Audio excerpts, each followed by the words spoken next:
जय श्री कृष्णा। प्रिय दर्शकों, भाई और बहनों, अस्ट्रो चर्चा में आपका स्वागत है। मेरा आपको सादर नमस्कार। इस वीडियो में हम चर्चा करेंगे जो मीन लग्न के व्यक्ति हैं अर्थात पाइसेस असेंडेंट है, उनका अगस्त माह कैसा गुजरेगा उस पर एक संक्षिप्त पर चर्चा करेंगे। यह मीन लग्न की कुंडली है और जो 1 अगस्त को गोचरीय परिस्थितियां हैं वो आपकी कुंडली पे दिखाया हुआ है। इस माह में जो महत्वपूर्ण गोचरीय परिवर्तन है उसको डिस्प्ले किया हुआ है। राहुदेव प्रथम भाव पे गोचर कर रहे हैं। राहु जब प्रथम भाव पे गोचर करते हैं तो चूंकि ये आपका मस्तिष्क होता है, राहु आपका ब्रेन है, तो बहुत कंफ्यूजन की स्थिति बनाता है अपने गोचर के वक्त, और आप बहुत एम्बिशियस हो जाते हैं, गलत ढंग से भी हो जाते हैं। तो वहां पे आपको अपने को संयमित रखना है। और राहु चूंकि ब्रेन है, आपको सही सोचने की क्षमता भी देते हैं अपने गोचर के समय, तो आपको उसका फायदा उठाना चाहिए, क्योंकि राहु जिस भाव पे गोचर करते हैं उस भाव की चीजों को बढ़ाते हैं। तो आपका बुद्धि तो बहुत एक्टिव हो जाएगा, लेकिन साथ में कंफ्यूजन भी होगा। आप बहुत कंफ्यूज रहेंगे डिसीजन लेने में, इस बात का ध्यान रखेंगे। और शनिदेव भी 12वें भाव पे गोचर कर रहे हैं, तो शनिदेव का 12वें भाव पे भी गोचर करना बहुत अच्छा नहीं माना जाता, तो वहां भी आपको डिसीजन लेने में परेशानी आएगी। फिर बुधदेव आपके 6ठे भाव पे गोचर कर रहे हैं और ये वक्री अवस्था में है। 5 अगस्त से वक्री हो जाएंगे ये, और 22 अगस्त को फिर यहाँ से वक्री अवस्था में ही कर्क राशि में प्रवेश करेंगे पीछे की तरफ, और यहीं पे फिर वक्री अवस्था में गोचर करते हुए 29 तारीख को मार्गी होंगे। तो बुधदेव आपको कंफ्यूजन की स्थिति ये भी बनाएंगे। बुधदेव आपके इंटेलिजेंस के कारक होते हैं, तो वहां पे इंटेलिजेंस में कंफ्यूजन आएगा। बुधदेव जब वक्री होते हैं तो त्वरित निर्णय लेने को कहते हैं, हेस्टी नेचर बना देते हैं, तो वहां पे आपको सोच समझ के सारे डिसीजन लेने हैं। तो इस महीने आपको डिसीजंस बहुत सोच समझ के लेना है। बुधदेव वक्री होते हैं तो कुछ बातों में आपको फायदा पहुंचाते हैं, जैसे आपको किसी फ्रेंड से कभी बढ़िया रिलेशन थे, वो रिलेशन आपका समय के साथ कमजोर हो गया, तो उस रिलेशन को आप रिवाइव करेंगे तो वो अच्छी तरह रिवाइव हो जाएगा और फिर से पूर्ववत हो जाएगा। यदि आप किसी प्लेस पे विजिट किया था किसी पर्पज से और वो आपका काम पेंडिंग हो गया, तो उस प्लेस पे आप उस काम को स्टार्ट कर सकते हैं। यदि कोई को आपका डॉक्यूमेंटेशन वर्क रह गया था पेंडिंग, तो उसको आप इस समय कोशिश करेंगे तो वह कंप्लीट हो जाएगा। तो जो कुछ बुधदेव से रिलेटेड बातें हैं जो कि पेंडिंग रह गई थी, वो आप ट्राई करेंगे। कहीं कोई कम्युनिकेशन गैप हो गया था, वो पेंडिंग हो गया था, तो उसको फिर से आप रिवाइव कर सकते हैं। तो ये सब बातें बुधदेव के वक्री होने से आपको फायदा मिल सकता है। लेकिन अल्टीमेटली मेन बात यह है कि आपको अपनी इंटेलिजेंस पे कंफ्यूजन को हावी नहीं होने देना है, त्वरित निर्णय नहीं लेना है। राहुदेव को रिजल्ट देना है गुरुदेव के हिसाब से, जो कि आपके लगने से तृतीय भाव पे गोचर कर रहे हैं। तो गुरुदेव तृतीय भाव पे गोचर कर रहे हैं और भाग्य भाव को देख रहे हैं, साथ में आपके कर्म भाव के भी स्वामी हैं। तो जो भी आप प्रयास कर रहे हैं उससे आपका कर्म सुदृढ़ होगा। आपके प्रयासों से आपके वर्क प्लेस पे आपकी पोजीशन मजबूत होगी, बॉस आपको आइडेंटिफाई करेंगे, एसोसिएट्स आपको आइडेंटिफाई करेंगे और कर्म क्षेत्र में आप सुदृढ़ होंगे। यदि आप बिजनेस करते हैं तो यदि आप वहां पे रिस्क फैक्टर आपका है वो आप लेंगे। यदि आप स्ट्रगल करेंगे, प्रयास करेंगे, एफर्ट लगाएंगे, तो वहां पे आपको भाग्य का साथ मिलेगा और साथ में आपको कुछ नया प्रोजेक्ट इनिशिएट करने में, कुछ नई प्लानिंग करने में गुरुदेव का सहयोग मिलेगा। मंगलदेव तीसरे भाव पे गोचर कर रहे हैं। मंगलदेव का तीसरे भाव पे गोचर करना आपके लिए अच्छा है। जो भी आप प्रयास कर रहे हैं उसमें पूरे उत्साह से आप प्रयास करेंगे और उसको रिजल्ट के रूप में कन्वर्ट करेंगे पॉजिटिवली। मंगलदेव आपके होते हैं धन भाव के स्वामी और साथ में होते हैं भाग्य भाव के स्वामी। तो जो भी आप प्रयास कर रहे हैं उससे धन के संचय में वृद्धि होगी और भाग्य का साथ मिलेगा। तो ये मुख्य रूप से रिजल्ट है। अपने कौबन से आप अपने रिश्तों का ध्यान रखिएगा। छोटे भाई बहनों से आपका रिश्ता मधुर रहना चाहिए, वहां पे कोई कड़वाहट नहीं होनी चाहिए। अपने पड़ोसियों से कोई कड़वाहट नहीं होनी चाहिए। नेबरिंग सोसाइटी से सारे तालमेल रख के चलिएगा।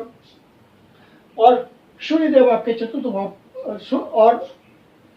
और सूर्यदेव आपके पंचम भाव पे गोचर कर रहे हैं।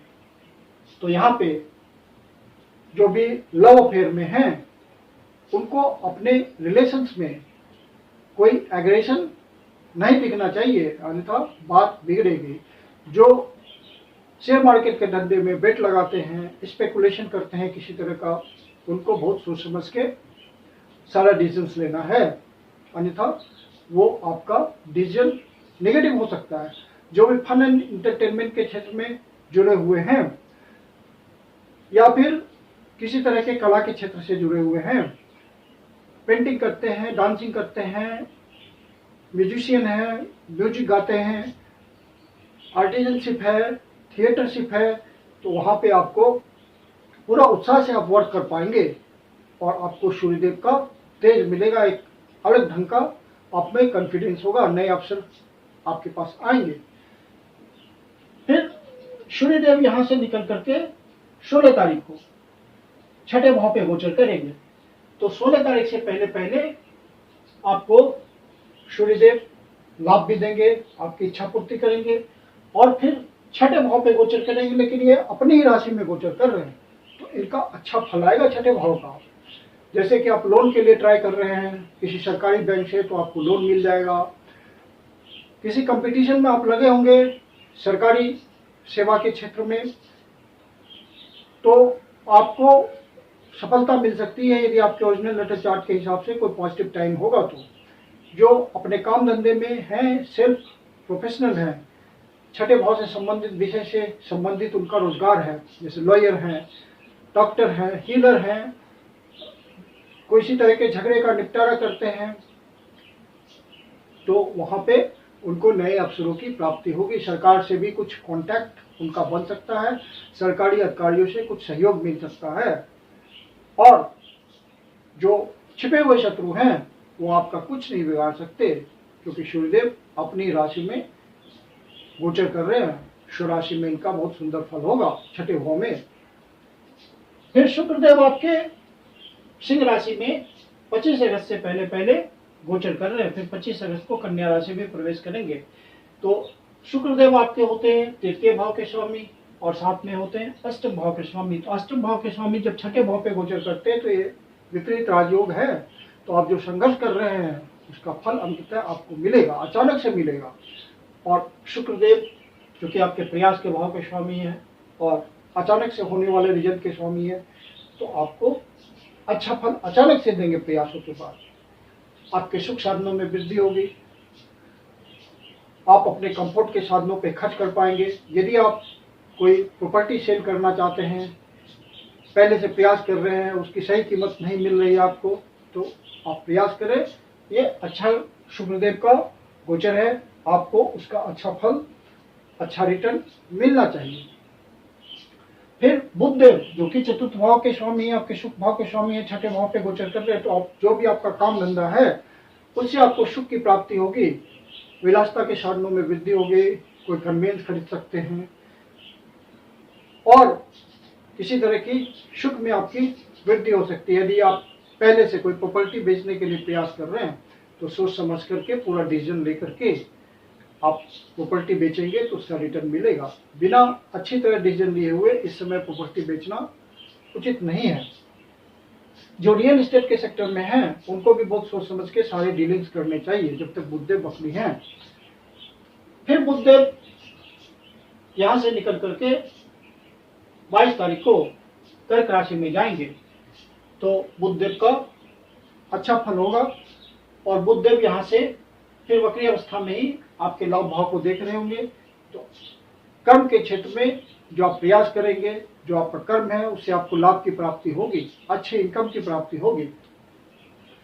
केतुदेव सप्तम भाव पे गोचर कर रहे हैं, अर्थात बिजनेस के भाव पे गोचर कर रहे हैं। तो यहाँ पे यदि आप बिजनेस कोई पार्टनरशिप में करते हैं तो वहाँ पे सारे डॉक्यूमेंटेशन का ध्यान रखिएगा, प्रॉस एंड कॉन्स का ध्यान रखिएगा। केतु जिस भाव पे गोचर करते हैं उस भाव के फल में कमी करते हैं, वहाँ आपको ध्यान रखने की जरूरत होती है।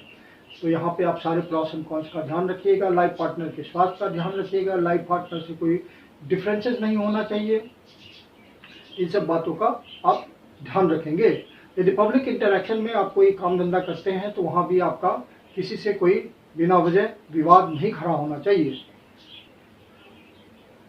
चंद्रदेव चतुर्थ भाव से अपना गोचर प्रारंभ कर रहे हैं। 1 तारीख को चतुर्थ भाव पे गोचर करेंगे। चूंकि चंद्रदेव हर एक 2.25 दिन में अपना राशि परिवर्तन करते हैं, तो उनका रिजल्ट हम मासिक फल में इंक्लूड नहीं करते, लेकिन चंद्रदेव आपके ओरिजिनल नेटल चार्ट में अच्छी स्थिति में है, तो चंद्रदेव का हर भाव का अच्छा फल मिलेगा आपको। 6ठे भाव पे चंद्रदेव गोचर करेंगे सिंह राशि में 5, 6 और 7 तारीख को। तो इन दिनों वाद विवाद से बचिएगा, किसी तरह के कोर्ट कचहरी से बचिएगा और अनावश्यक किसी से बहस में नहीं उलझना है। यदि आप सीनियर सिटीजन हैं तो अपने स्वास्थ्य का ध्यान रखें।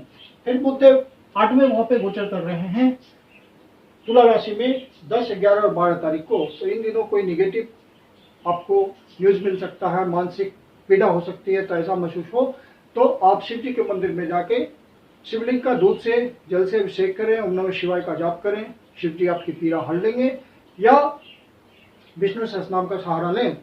फिर चंद्रदेव 12वें भाव पे गोचर करेंगे कुंभ राशि में 19, 20 और 21 तारीख को। तो इन दिनों कोई बहुत नेगेटिविटी आपको जन्म ले सकती है, बहुत ही मन विषाद से भर सकता है। ऐसा महसूस हो तो आप इसको गोचर का फल समझें, और जब तक चंद्रदेव यहाँ हैं कोई इंपॉर्टेंट डिसीजन ना लें। इन दिनों आपकी कोई यात्रा भी हो सकती है, बजट असंतुलित भी हो सकता है। मैं कुंदन शर्मा आप लोग का हार्दिक स्वागत करता हूँ। यदि आपके जीवन की कोई समस्या है जिसका समाधान आप हमसे चाहते हैं तो पर्सनल कंसल्टेशन ले सकते हैं। मेरी अपनी कंसल्टेशन शुल्क होती है। कंसल्टेशन के लिए आप बुकिंग कर सकते हैं। बुकिंग के लिए व्हाट्सएप नंबर है 9891644517। धन्यवाद।